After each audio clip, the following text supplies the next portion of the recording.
All right, you guys ready? Here we go. Okay, I'm not texting people. I'm looking at LinkedIn in case anybody is ever wondering what I'm doing on my phone all the time. Don't believe it. No, come on, come on. All right. Well, first of all, uh, Craig Allen is here today. Craig, when did you leave Memory Blue? Craig, we'll do applause at the end. The applause at the end. Oh no, fuck it. We'll do applause now. All right. Okay. Craig, when did you bounce? I left, and can y'all hear me okay? I don't know how much I need to project into the mic or So what. the mic is not for you guys, right? The mic is for Cool.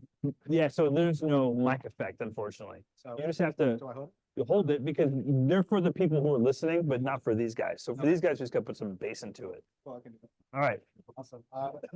So thanks for having me. First of all, thank you, Mark and Chris. I left Memory Blue in September 2021. It feels like forever.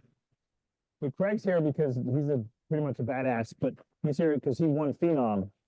And Phenom is a program we run every year. We have Alum of the Year and Phenom.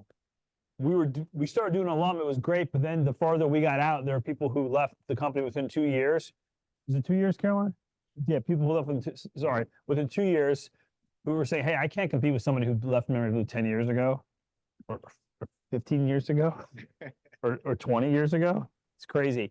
So we wanted to have something that could highlight for you guys who are kind of more in flight what success looks like for someone who left the company within 2 years, who kind of did it what I would consider like the right way. He did his time and then he surveyed the market, and we'll talk all about that. So Craig beat out, how many people applied? 103 people submitted applications. So he beat out over 100 people. Those are all people who left within 2 years, right? And then he's a great winner of kind of a mini paid vacation from us. He goes to cool places, typically like Africa or Costa Rica. So we're not going to send him there. He might go to Charleston or a place like that, but still cool nonetheless. So what I want to do is have Craig talk about his background before Memory Blue and growing up, and then what he did for school, what he thought he was going to do when he was in school, what he do after school, because he has a bit of a non-traditional approach, what it was like working at Memory Blue, right? The highs and the lows, right? And then what he's done since he left. And then we'll get questions from you guys. So we've got like 50 minutes to do that. Did I miss anything? Okay, so why don't we kick it off with you talking a little bit about, tell everybody about kind of where you're from, where you grew up. You're right. So I am originally from St. Louis, Missouri, born to a single parent mother who was fantastic and really put the work ethic in to show me what it looks like to build success. I have a twin brother, and so that was an interesting thing, trying to create identity. What's his name? Greg. Greg. That much. Greg and Craig. Yeah, right. That's awesome. As annoying as you think it is. I had to ask. I didn't even know that. So St. Louis, I left. I came to DC to attend Howard University on a full academic scholarship. And I intended to go to law school. I was an English major. Let's back up. French. Come on. Look at how he brushes over that. Full academic. What did you think you wanted to do when you were growing up? Sure. So because nobody ever says I want to be customer success at Darktrace. Yeah, but what did you think? Yeah, so I like to talk, which y'all will see, I'm sure. And I'm pretty argumentative, and so a lot of people suggested lawyer, right? So actually back home in St. Louis, there's something called SLIP, the St. Louis Internship Program. So when I was 15, I got a job at a law firm working in the mailroom. The program ended. I said, hey, if you all still need to work, I'll stay. And so, yeah, I stayed working from 15 through college. Yeah. That's how I became an English major. The English major, okay. So how many people here at some point thought they might want to be an attorney? Raise your hand. Right? There's probably more people being shy. But you run in the sales profession sometimes. Yeah. So you had some legal experience, maybe be an attorney, and then how did you decide where you're going to go to school? Because we obviously had some suitors and we got a full ride to Howard. Why Howard out about every other place? Yeah, honestly, knowing the history of Howard University, the school that I went to was predominantly white, and that was where I spent the majority of my scholastic career up until then. And so I wanted to really be in a place where I was reflected rather than not. Mhm. I experienced quite a few microaggressions in high school that candidly I didn't like. And a full scholarship didn't hurt. Not at all. Not at all. So you attend Howard as an English major. What were you doing when you were in school? You just go to school full time because that type of scholarship? Are you still dabbling in the legal world? Or because there's so many things. I mean, how businesses. Yeah, especially DC, especially Howard, right? Produces so many successful people. What was going through your mind when you were there? What did you think you were going to do? So I at Howard, I did the work. I mean, I really didn't need to because of the scholarship. I got a little refund check and my mom would send me some cash, so that worked out. So really I was Yeah, able to Mom. focus on being a student full time. Got involved in quite a few organizations, Red Cross, Sigma Tau Delta, which is an honors English society, Alpha Phi Alpha, which is a Black Greek letter organization, the oldest Greek fraternity or the oldest Black Greek fraternity in America. Which one is it? Alpha Phi Alpha. Alpha Phi Alpha. Okay. Fraternity, as Martin Luther King is a famous alumni. as an Okay. example. For my chapter, Donny Hathaway. Okay. Sick. Yeah. And so really, just I was on e-boards, and really that got me a lot of skills that I was later able to take advantage of, not only in my current field, but when I transitioned into hospitality managing, which is Then we'll get, yeah. All right. So you're in Howard. Yeah. Academic ride, doing your thing. You got into hospitality out of undergrad, right? Yeah, I So did. how did that happen? yeah. So Well, how and why? okay. So I am an old man, very atypical than most of y'all here. You're not that old. I'm the old man. You're I'm the old man We're- here. Yeah, you're Yeah. But so I graduated in 2009, right? Not a pandemic, but a crazy recession. I Oh, didn't yes. really believe the news due to bias that I had seen growing up. Not necessarily fake news, but just bias can lead towards being African American. Mhm. And so when they're talking about, oh, the economy is bad, it's trash, I was like, sure, you all lie all the time, right? And I was unemployed for like 3 months after graduating. I had taken the LSAT while it's still an undergrad. I didn't get the score that I wanted. I tended to test well, so my idea was to take a year off, retake the LSAT, go to law school, right? Being unemployed for a long time, I was like, okay, I need to get a job. My twin brother had been working in restaurants. In So DC? in DC. Yeah. Okay. And so that's when I decided restaurants are all over the place in DC. And so my first restaurant job was before graduating, actually. I worked as 18 years as a host. And then afterwards, I was a server at good old Ruby Tuesday. There you go. Yeah, Can't beat that place. I can't beat that place. And honestly, I fell in love with it. I mean, with hospitality, if any of you have worked it, I'm sure some of you have. Every day is different. You get to meet a lot of people.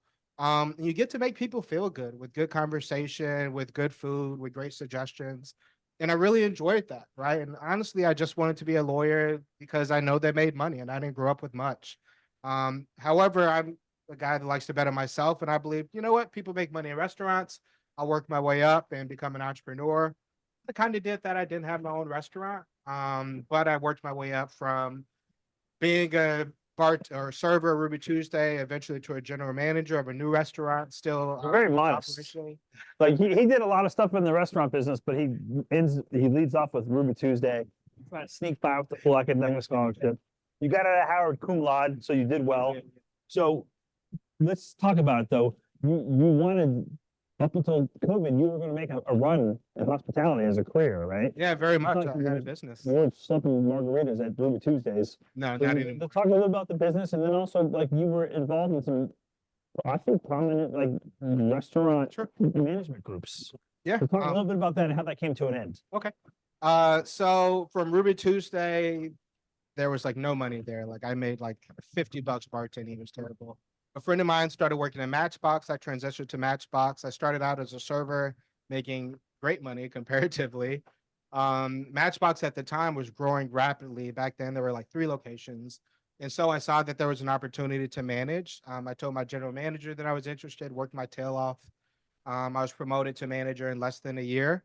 Managed different aspects of the front of the house, the executive chef of the Capitol Hill location, then went and opened her own restaurant It was called Brooklyn's Finest. It's still in Brookland, DC, not too far from Catholic University, if we have some alum here. And she said, "Hey, Craig, we're looking for a general manager. Do you want to do it?" And raised my hand and said, "Definitely." It was tough. I grew the restaurant from $0 in sales to 2 million in sales. We grew 10% in sales year over year. The owners profited about 10%. Did all hiring, firing, training, learned a lot of lessons. From there, I knew my goal was entrepreneurship, and I love the owners, but I didn't see a path to owning my own bar restaurant anytime soon. So I had some business partners. I left. I started working at Blue Duck Tavern, which is in the Park Hyatt at the time. That had a Michelin star. I was serving there while putting together my business. And my business was called Brotherhood Smoke. The goal was to be a barbecue restaurant. We started doing pop-ups around DC at different breweries and distilleries. From Brooklyn's Finest, I actually got to know the owners of a lot of distilleries and breweries around DC. And then after Blue Duck, I left and went to the Conrad, which is the upper echelon of what is that? Hilton. And then the pandemic hit, so everything shut down. Let me hit pause there. So, yeah. thought I wanted to be a lawyer, got involved in hospitality, restaurant management, entrepreneurial streak, right? And I know we've had people here who've had other positions in other industries, fitness, restaurants, we've had some teachers, people in the military, right? It's cool to try something different and new, and we haven't gotten to the SDR part. So he's rolling into Memory Blue with all this great, great school, great grades, lawyerly aspirations, and somehow we lucked into you. So let's talk about that. I mean, the COVID was I've got mixed feelings on it, but like it did bring a lot of strong people out of hospitality into tech sales. Before this, did you know anyone in tech sales or, tech in general and like the customer says, maybe some of your Howard peeps, or was that on the forefront of things, or to talk about that? So tech was definitely not on the forefront of things. I found myself unemployed through no fault of my own. My daughter at the time, she's 4 now, she was like 6 months. My wife was a teacher, so she was still working. So I became a maid, chef, daycare teacher, all rolled into one. Mr. Mom. Yeah. Mr. Mom, Mr. Stay-at-home dad. Yeah. Okay. It was really cool having that time with my daughter. I mean, really, that was a blessing in disguise. But it was tough. I think the mental strain of COVID, people don't talk about enough. But so I talked to some of my good friends that were in sales, one of which was in tech, had been in tech since we graduated. From Howard. Okay. Yep. So actually he's a customer success manager at Slack, now Salesforce. And my other friend who was working at, I think, Zillow at the time. Okay. He said, "Hey man, like we were actually roommates." And he said, "Hey, a lot of the skills from hospitality transfer to sales. I know if I've been successful, you'll be successful." And he was like, "I've never made less than 100K since I've been in sales." And I was like, "Oh, that's funny. I've never made 100K in hospitality." Working weekends and nights. Working weekends. Holidays. Yeah. I mean, like working at Michelin restaurants, right? I did pass up on some of the lucrative shifts because I wanted to spend time with my family. But I mean, should that be a decision you have to make, money or family time? I don't think so. No. And in tech, thankfully, that's not a Sophie's choice that I have to make. So started interviewing with random sales positions, insurance, things like that, direct sales, direct to consumer rather. And then I realized that I wanted to do business to business sales through that journey of interviewing and even getting offers. Then I kind of zoomed out and was looking at really how can I best support my family, right? I knew I was in unemployment, making more money unemployed than I was in hospitality, even from upper echelon restaurants, which hit the ego hard. And I saw that tech was more successful than it had been pre-pandemic, right? So I figured I'd hitch my wagon to that and found you guys at LinkedIn. Us. Because this was in June, right? You were, so June of 2020. So COVID started like in March, right? February, March? Early March. But what did you find us? So basically I was looking for companies that help people transition into tech with no experience, without taking a chunk of your salary when you leave, right? There are companies that do it, but to me, sometimes they're kind of predatory, kind of icky. And I noticed Memory Blue, not only that they give you the skills to succeed, but that they also like people from hospitality. So I Yep. applied in line. Love. Love The people love is from mutual, hospitality. right? Yeah. Yes. And And by the way, I have a Craig's great. Just so it's clear, for Phenom, Chris and I don't get to vote. So this is Chris and Mark didn't set this up. We helped pick the top 10 and then we bow out.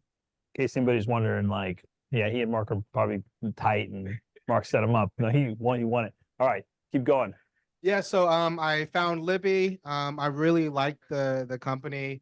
I told my wife, hey, this is where I'm applying. I'm gonna hitch my wagon. And then after applying, I didn't hear anything for like 2-3 weeks.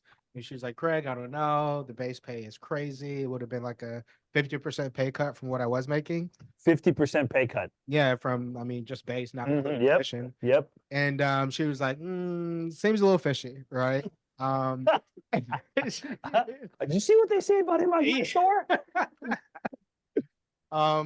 And so I come to find out that there was a hiring freeze, and once the freeze was over, Libby reached out.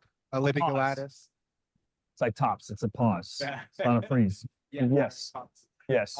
So Libby reached out and helped me through the interview process, and then I was hired. I think I started here right before late June, I think, right before the 4th of July. Yep. So this is what you guys can probably relate to the most. We'll get to the good stuff soon. We got plenty of time.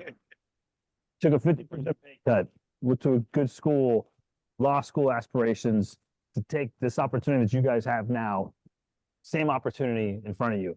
And he did it at a time when things were looking as rosy. We've been in kind of but like that was a scary economy with a wife and a child and a mortgage. We'll let that sit in for a second. A day financially. So what was it like rolling into this? Because you hadn't done anything like this. You hadn't done traditional sales yet. And I know we try and tell people in the interview what it's going to be like, but it's never really, I still do the dip sessions with people and they're like, yeah, this isn't exactly what I thought it was going to be, that sort of thing. So talk about that kind of the shock and awe, but also what you liked about it too. Sure. It was different. I mean, working a job online, not on my feet. I'd been walking miles a day at work for a long time. What's different? Tech looks very different than hospitality from a diversity standpoint. So that kind of took some time getting used to. And I was much older than my peers. I mean, like Josh Klein, for instance, we started together. Yep. He had just graduated college in the pandemic. And at this point, I had been out almost 10 years, if not more than 10 years.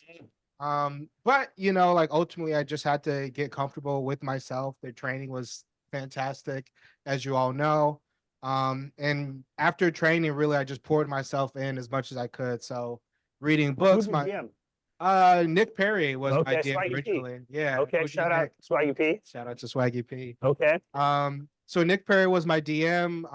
Honestly, I just spent as much time as I could. I would try to be the first one here or try to be the last one leaving. Got to get to know Chris quite a bit, as any of you who are the last ones know. He likes to see who's still here. But yeah, I just spent as much time as possible learning the craft, listening to the Memory Blue podcast, listening to other podcasts, Make It Happen Mondays, for example. John Barrows, exactly. Good one. Listening to Kevin Dorsey's podcast as well. He's fantastic. Former client. Yes, he was a former client. Patient Pop, right? Patient Pop. Yep. Kevin Dorsey that's the guy's name. Both of those are pretty good. Highly recommend. And reading books as well, like The Challenger Sale, which my friend who was a CSM at Salesforce recommended. And candidly, I sucked at first. Everybody sucks at it. Everyone sucks. And if you didn't suck at it, you'll suck at it at some point. Yeah, it didn't feel like it, but I think solidarity. Yeah, I think the only book I got in like my first 3 weeks was from an inbound lead. My client was Suki, which is an AI digital assistant. So think of Siri in the healthcare space. And it was hard, like I took this pay cut. I was banking on getting commission to keep my house and pay for, my daughter to go to daycare, or her daycare teacher, since she was still at the house at the time. And really doing the research that I did, I was listening to a podcast with Trish Bertuzzi, who's fantastic. I think she wrote the SDR playbook, which some of you have made. Yep. And she said, focus on the conversation. I realized through that, and also talking with Josh Klein, he made me realize I was just putting a lot of pressure on myself. Like, man, I'm going to lose my house if I fail here, right? And it didn't need to be that hard, truly, right? And so I focused on the conversation. I love talking to people, being in hospitality, having thousands of conversations with celebrities and billionaires, literally, and just your common people, business owners. I was like, let me just focus on that, right? And then let's get into that a little. Like, how would you? So, how would you? That's how I like to ask everybody. You know, what's your super? Everybody's got a superpower, whether you believe it or not, as a person and as an SDR. And you have to figure out as an SDR what's kind of your signature move, or what can you take from our offense that with our framework and kind of make it your own with everything else. So let's go back to this focus on the conversation thing. Like, even if you have to repeat yourself. Like, what would you focus on specifically? Like, was it a mental thing? Was it how when you were in the moment on the call with the prospect, or something else? No, I mean, honestly, in talking to the prospect, it was just listening. Right? Okay. I wasn't listening to book a meeting. I was just listening to what they were saying, right?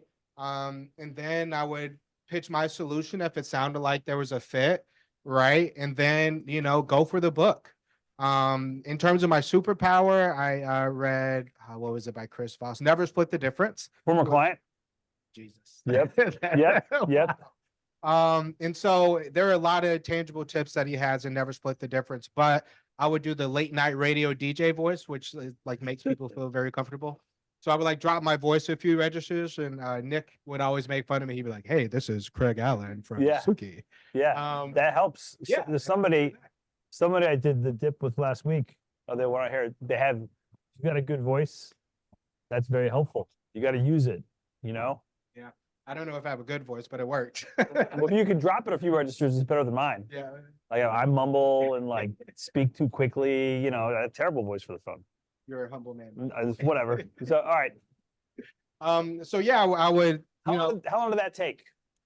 When you were like, okay, I think maybe, because you do it, like, this isn't that bad. The people are kind of cool. Then you get on the phone, you're like, oh man. Then you have the client call. Yeah. And you might be sitting next to somebody who's just crushing it. Yeah. Right? Yeah. Who is that? Well, I guess on Nick's team, no one yet. Okay. Honestly, I started being the one that was crushing it. Nice. And then I had Jack Kloss. Jack, yeah, he's and good. Lauren Granatelli. Oh, yes. Oh my Yes. God, monsters. Yes. But how long did it take you to get this, the conversation and then listen? For me, it took probably about a month. Okay. That's good. So I would, like listening to my cell phone calls was really helpful. Listening to podcasts, stop tying myself to the outcome and just being present. Oh, that's a was big really one. helpful. You guys do that? You should do that. I know it's hard not to. Sorry, not to. But like, you need to like try and be okay with the no on the meeting to a certain extent. And if you kind of can visualize that and not get so attached to the book, which I know you need to get the books, it takes some pressure off of you if you just try to enjoy the conversation, or if you view the conversation as like, I'm just going to try and learn as much as I can on this call. Yeah. That may help me more in the next call, or it may give me something else to talk about on the weekly call with the client, potentially. Yeah, honestly, I took it, instead of just trying to book meetings, my goal was to make myself just a little bit better every day. And then as well, I challenged myself, right? So when I finally booked a meeting, I was speaking with my mentor, Spencer. I'm forgetting his last name. And I don't remember either, but that's okay.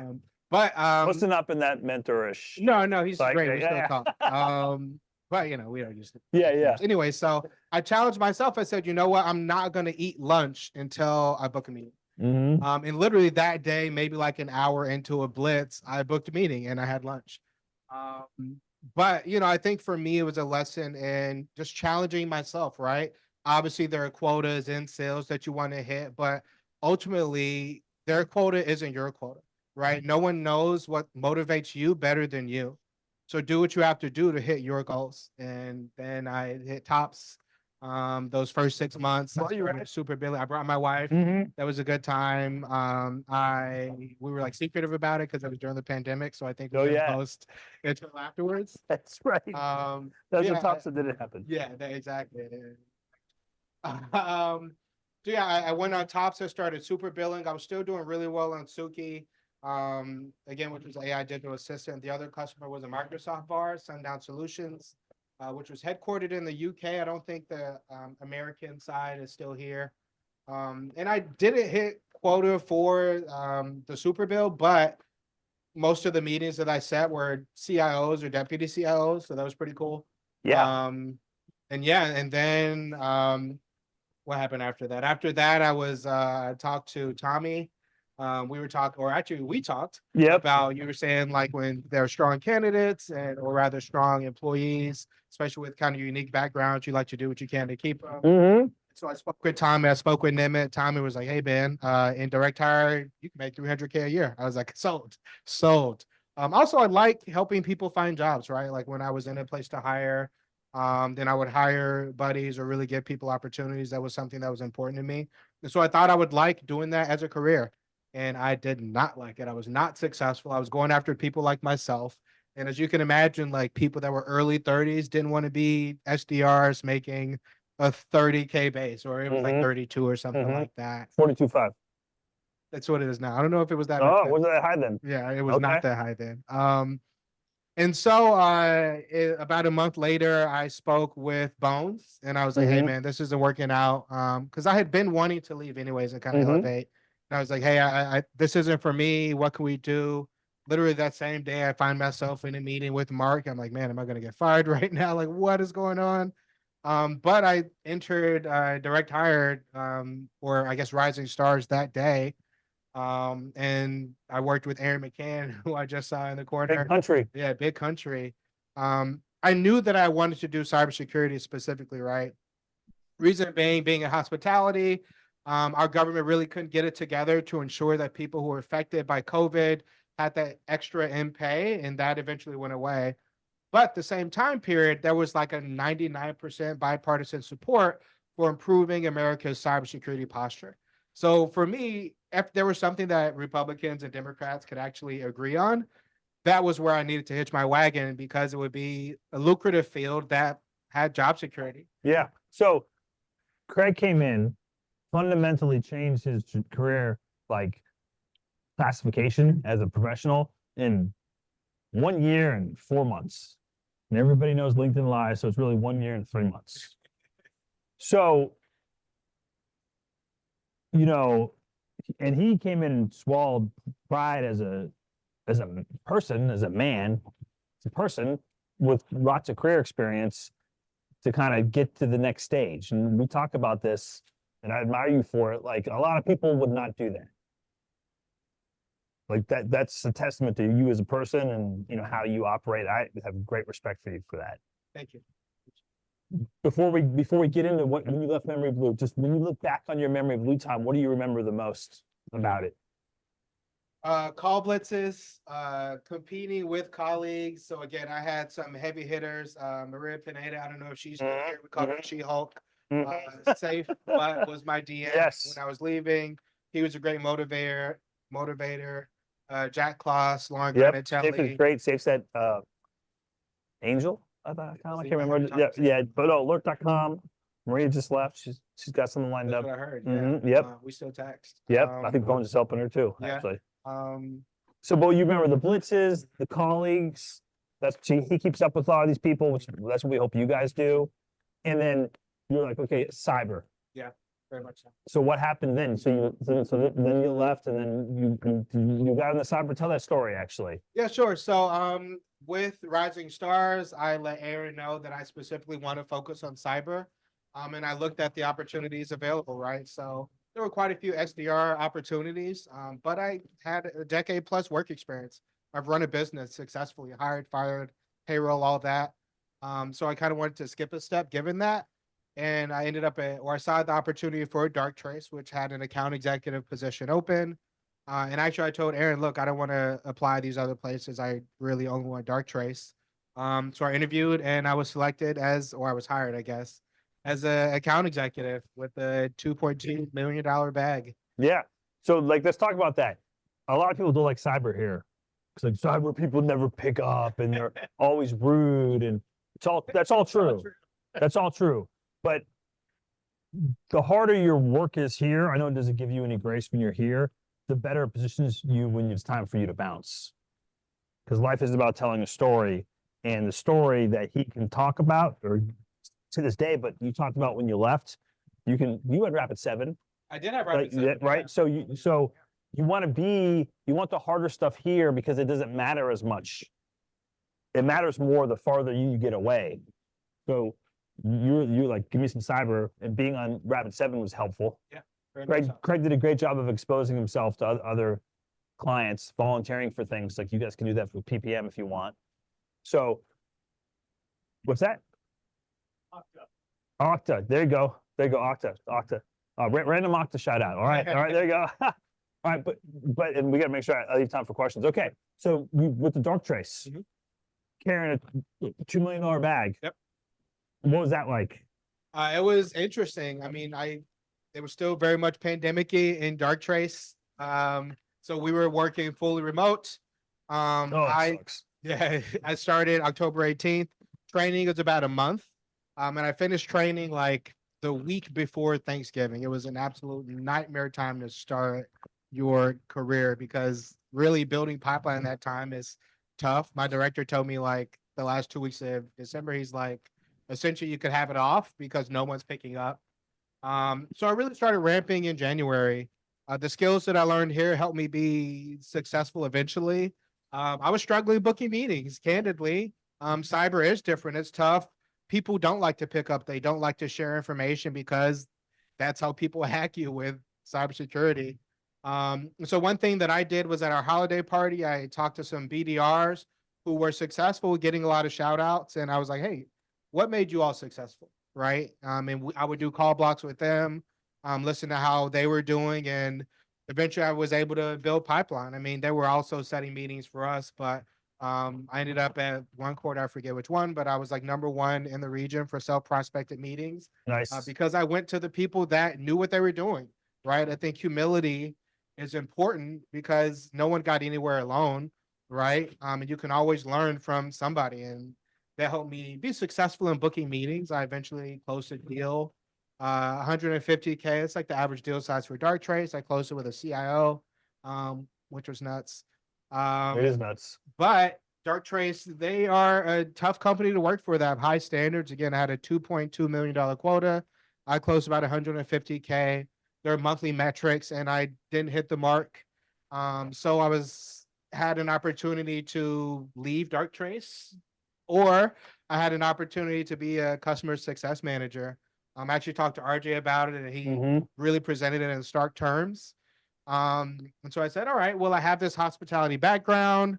I was actually interested in customer success. So let's talk about that. Just because dichotomy, because I know people have questions. You guys, they look on LinkedIn and they see what people do next, and hopefully you guys look at some of the podcasts and listen to those. And there are some people who've been on it who are customer success roles. When you were in sales, you're like, okay, I want to try something different, which you had earned.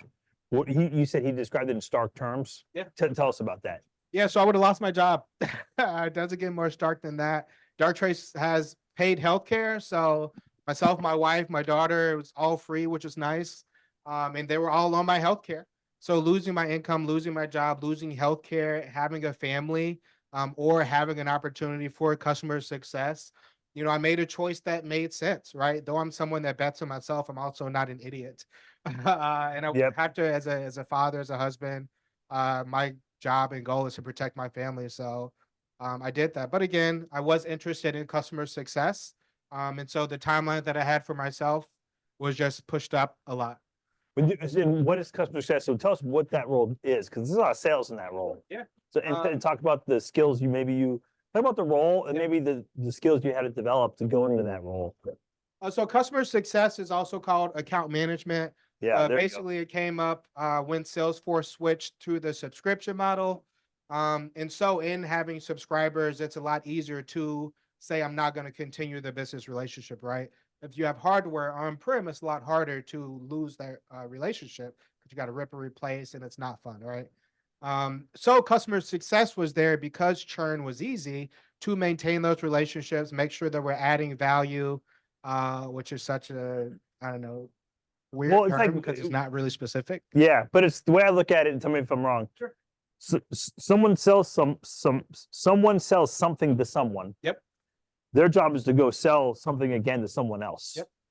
But the technology companies need those companies to continue using the technology because it's easy for them to shut it off and or buy more. Yep. Expand. Ideally buy more, because if you lose customers, you got to go. always go out and get more. which is So- expensive. So they need someone who can sell, but also build relationships, and then also help negotiate new deals. So it's not like you're just answering phone calls and helping people, do stupid stuff. It's a heavy, it's a pretty significant sales role. It is, yeah. Really it's about problem solving as well, because really at my current company, customer success is kind of new. So a lot of companies or customers were not getting a lot of attention and support, which really our role is kind of change management, right? You buy this potentially new tool, you have end users that need to figure out how to use it. The investment, again, our average total contract value is 150,000. That's not a small sum of money, even if it is a company's money. And so making sure that end users are enabled, understanding what their business looks like, what problems they have that we can use our platform or other products to solve, what value we can add from a knowledge standpoint, right? Positioning myself as an expert, and then using that expertise to build trust. And when the trust is there, at the end of the day, business to business sales are people or person to person. It's a lot easier to make sales, right? There's a terrible kind of opinion of salespeople because salespeople have taken advantage. They try to ram something down your throat. They're not listening, right? You think of the old used car salesman, right? And people still, even though that's changed, consider us that. But if you build trust, then it's someone that understands you want what's best for me and my company. And when you're doing it right, that means it doesn't always mean that you're going to get that upsell. You're not going to get that cross sell, right? You're going to do what's valuable for your customer. And you play the long game and know that eventually the sales are going to come, which is exactly what happened for me. When we were in the, I forgot what we talked about. Did I write it down? When we were in my office, I said, what do you want to make sure we hit on? And what was one of the things you said? Setting personal goals. Yes. So let's talk about that. Sure. Before we'll come back to Dark Tracer and the gig, but talk about that key to success for you. Yeah, sure. So I think in sales, we all have high expectations for ourselves, right? You know the type of money that's available, or maybe you don't, but you know that it can be high paid and pretty flexible. And there's a quota. So the company has goals that you have to hit, right? If your goals are only the company's goals, it's easy to miss those goals, right? But you believe in yourself, right? You're going to set your goals 2-3 times whatever the company has set. And that allows you to exceed quota, right? Even as an example for me here, when I wasn't booking anything, I set a goal of not eating lunch, regardless of how long it took, until I booked a meeting. And so just goal setting for myself, making them SMART goals, specific, measurable, timely, all that fun stuff, attainable, made it a lot easier for me to achieve that. So what does that look like at Dark Trace? I was speaking with my director. He shared with me that he had a 7-figure quarter. A colleague of mine sold like a 900K deal. And I set my goal of $1 million quarter as well. Also, kind of being competitive and thinking this guy who sold this deal isn't necessarily better than me. And so I set a goal of $1 million quarter in Q4. So that ended June 2023. I ended up with 1.25 million in sales. It was roughly 200, or it was exactly 299% quote. 300% quote? Yeah. And it was incredible, but it was, again, building those relationships, listening to my customer, adding value, which in my opinion, adding value means helping, right? I think sometimes it can be a term that's not clearly defined. And so you hear it a lot in sales, but like, what does that mean? Right? Adding value. Okay, buddy. It means helping the prospect you're talking to, helping your customer, right? As BDRs, ISRs, whatever the nomenclature is, you have more industry knowledge than you give yourself credit for because you're talking to 30, 40, 50 people a day, if you're lucky, if your dials are insane, right? But even 10, 20 people a day, 10 people a day, right? You're going to gain a lot of industry knowledge in a short amount of time. And so then you can leverage that knowledge as an expert, and then you share that knowledge with people that may not know it, right? In cybersecurity, for example, IT teams are small. People aren't cybersecurity experts. They're doing this, they're doing that, they're doing networking, they're doing single sign-on as well, right? But as an expert, you have an opportunity to share your knowledge, and then that leads to a lot of success. I don't know what I was talking about. Can you walk us through real quick before we go to questions? Day in the life of someone in customer success. Yeah, sure. Like, what's a typical day look like? So I like to start the day looking at my calendar, seeing what meetings I have going on. As a customer success manager, typically I lead like customer check-ins, and I'm kind of the puppet master, right? Like making sure that my AE knows what's going on. If there's a sales opportunity I've uncovered, making sure that my technical colleague knows what's going on, what's on the agenda, setting that before the meeting. Introducing the meeting, never just starting out digging into business like, hey, what's going on? How are the playoffs? What do you think? Right? Rapport building, even though the relationship is already there. You don't want to be a robot again, as person to person.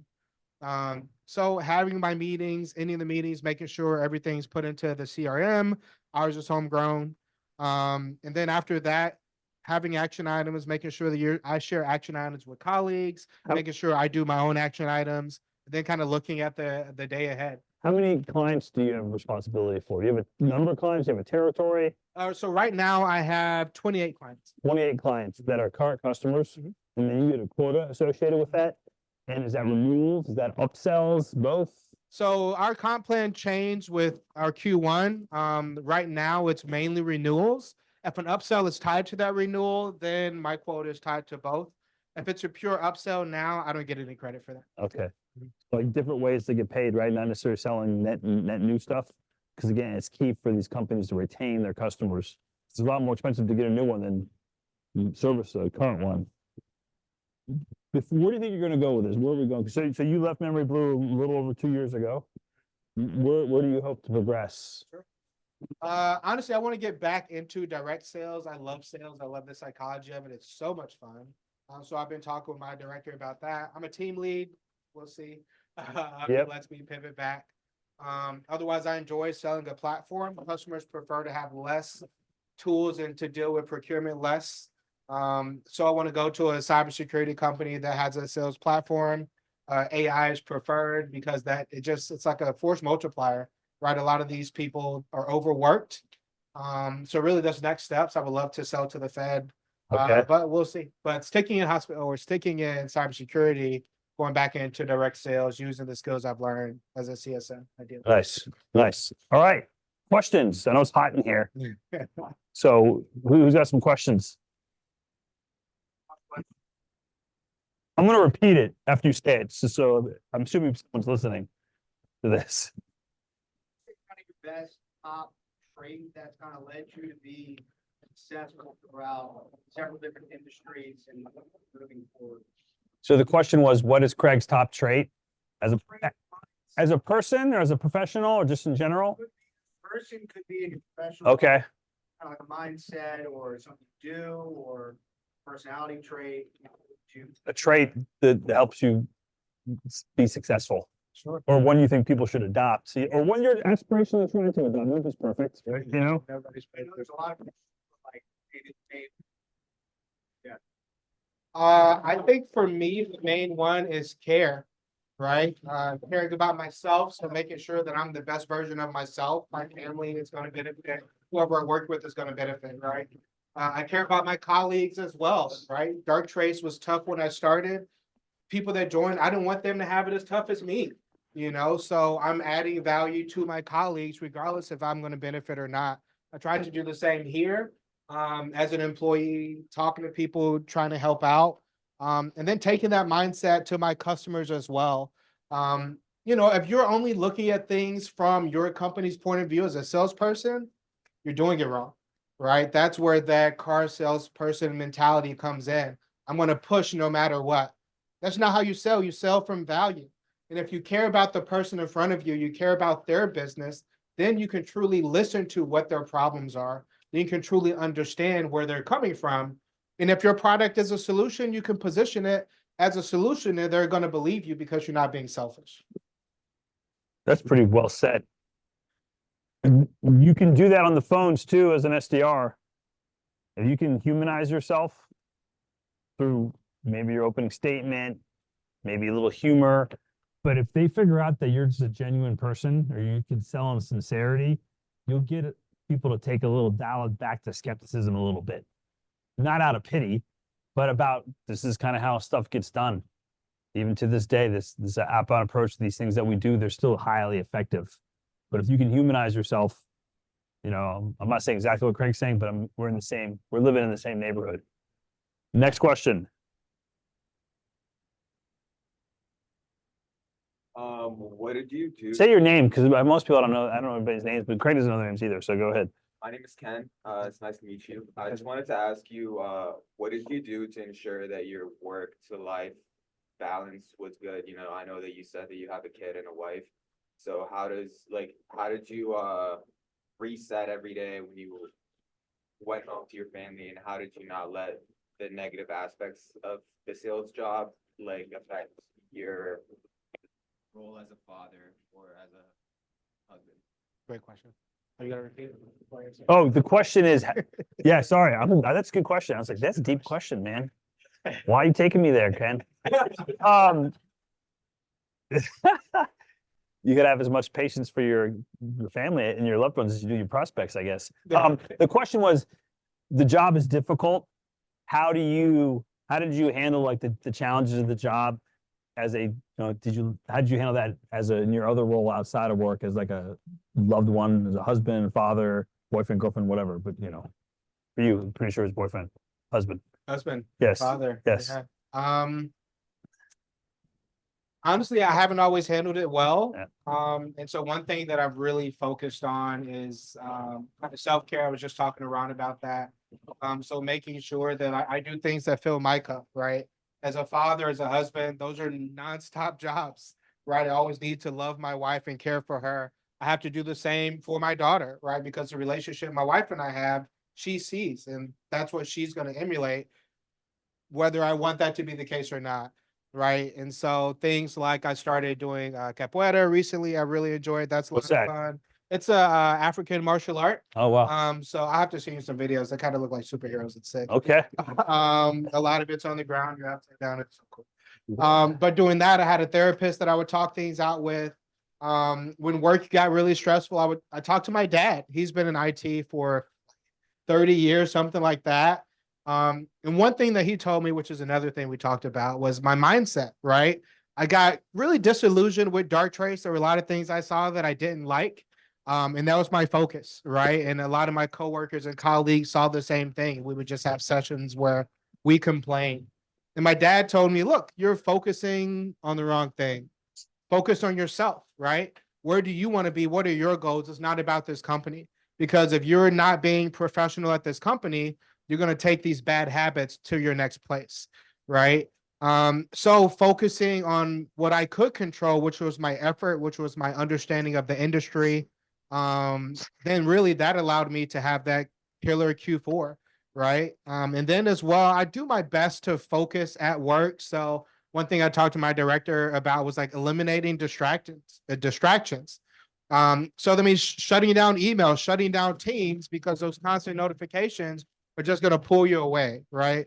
Those are just the work ones. Yeah, that's it, right? Mhm. Multitasking is a myth, right? So focusing on one I'm not thing paying at him a to say time. any of this stuff. Yeah. I mean, yeah, keep going. I'll shut up. So just focusing on one task at a time, and then like my wife picks up our daughter from school, and so using that time to finish up any end of day tasks.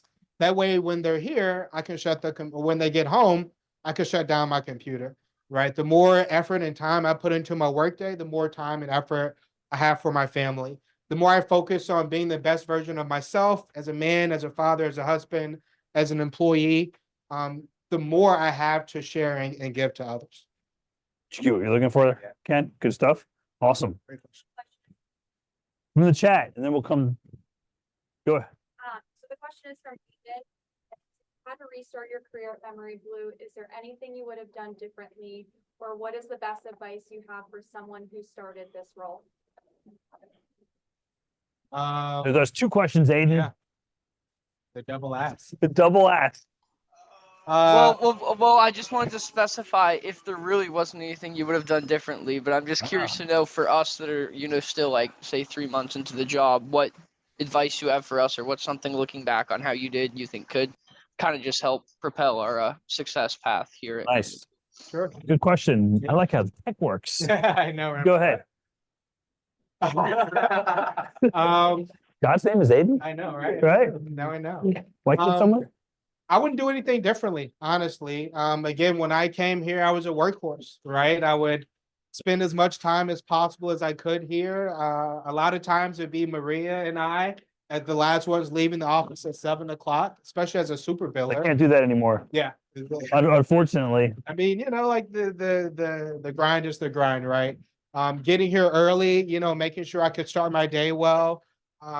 Learning as much as I could, right? I would listen to those podcasts, I would read books because, like there's no need to reinvent the wheel.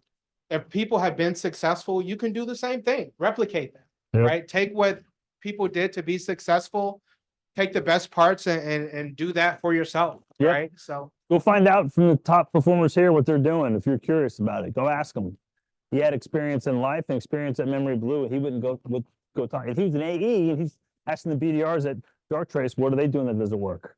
And you get the feeling from talking to Craig that it would not have mattered what account he was on, who his DM was going to be, what his quota was. None of that shit was going to probably matter.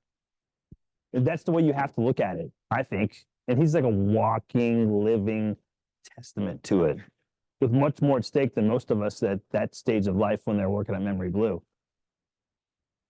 there was another part to that question I don't think I answered. Aiden. The damn double ask. I The know. first one was, well, I guess I'll kind of, Would I I'll do do something differently was the first one. The second one I don't. I got this. How about this? So what advice would you have for yourself? Yeah. If you went back in time, knowing what you know now, what would you tell yourself like the night before you started at Memory Blue? Or maybe 3 months into Aiden's question, but yeah, it's a podcast. It's Tim Ferriss' question. What would I tell myself? Take the pressure off, right? If you're in sales and you're focused on your quota, you're not going to be successful, right? You're going to be pushy. You're going to have what they call commission breath. And Mission breath. I think that's Josh Braun says. Okay. We had him a couple months ago. Bones, thank you. Yeah. So don't think about the outcome, right? Again, focus on the conversation, who's in front of you. Focus on learning as much as you can in that conversation. If you're successful, you learn what works. If you're not successful, you learn what doesn't, right? Don't put life isn't binary. It's not a win or loss. It's not fail or not. And that's very much how I looked at it, right? If I fail, I lose my mortgage, right? I have a house in DC. They're famously expensive, right? Ruthlessly expensive. Exactly, right? My daughter won't eat, right? And that's just not reality necessarily, right? So detaching myself from the outcome, using every opportunity as a learning moment, and go as hard as you can, right? At the end of the day, I believed in myself. I've never been told that I can't be successful. And I believe that, right? And so I bet on myself. I put my nose to the grindstone, relied on what made other people successful, and it worked out for me. Here we are. 2 more questions. Red shirt.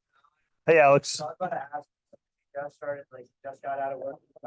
How did like deal with like rude customers? Like I know you probably dealt with DC. Yeah, angry. How did that prepare you like for like work environment? Hey, Alex, when you said you just started, what does that mean?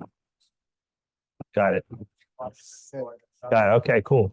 That's like part of the training, right? When someone says something, you can ask them to be more specific, right? No, that's more like that's just the habit we want you to develop. But good. All right. So Alex's question was, when you, yeah, okay.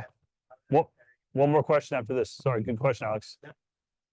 So how did I use the skills of dealing with rude customers for sales?